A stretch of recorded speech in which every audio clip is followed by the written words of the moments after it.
জীবনের সবচেয়ে বড় থাপ্পড়টা লাগে তখন যখন ভরসা ভেঙে যায়। জীবনের সবচেয়ে বড় থাপ্পড় এটা নয় যে কেউ আপনাকে হাত দিয়ে থাপ্পড় মারলো।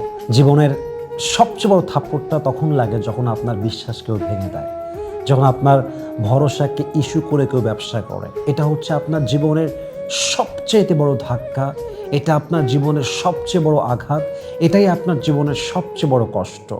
এবং আমার কাছে মনে হয় আপনি যখন এই থাপ্পড়টা আপনার জীবনে খাবেন, এই থাপ্পড়টাকে আপনি আল্লাহর রহমত হিসেবে অ্যাকসেপ্ট করবেন এবং এই রহমতটাকে আপনি আল্লাহর কাছে যাওয়ার সবচেয়ে বড় একটা মাধ্যম বানাবেন।